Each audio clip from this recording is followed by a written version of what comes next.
Purchasing officers supervise the purchasing of equipment, materials, and services needed by companies and organizations. They are employed by the private as well as the public sector. This is not an entry-level position. Purchasing officers start off as junior members of a company and work their way towards this occupation.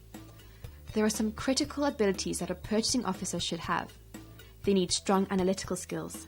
High level of commercial awareness and excellent negotiating and networking skills are needed. These skills are used especially when negotiating prices and conditions of purchase with suppliers. The capacity to analyze facts and figures is vital. Lastly, the purchasing officer needs the ability to make important decisions and cope with the pressure of demanding targets and tight deadlines. Purchasing officers supervise the purchasing or procurement functions within a company. They identify the requirements, review purchase requests from departments, award supplier tenders, and oversee the performance of contractors.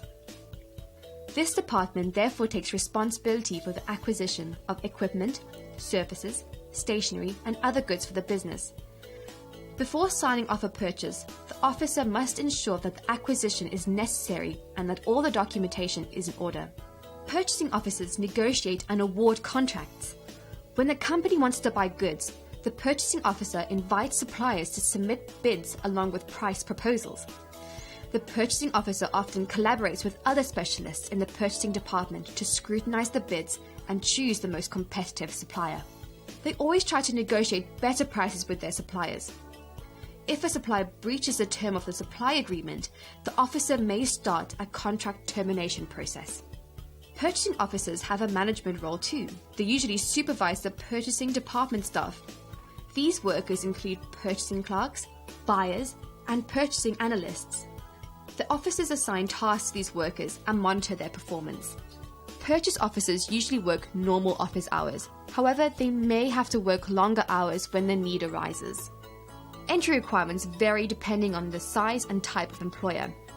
Large retail chains and wholesale distribution centers tend to prefer applicants who have completed a qualification with a business emphasis. Some employers, particularly in manufacturing, engineering, or construction firms, like candidates to have qualifications and knowledge relevant to the field. Trainees undergo a period of in-house training and work with a mentor to familiarize themselves with the suppliers and markets. They may begin as trainees, purchasing clerks, or junior buyers. Once they have learned the specifics of a company's business, they will progress to higher roles within the purchasing department. Sometimes further training and qualifications are required. Options for progression depend on the company. In larger companies, purchasing activities are carried out by a number of people working in teams. Promotion, in this case, may involve managing one of the teams. In smaller companies, one person may be responsible for all the work, so that career progression may require a move to a general management position.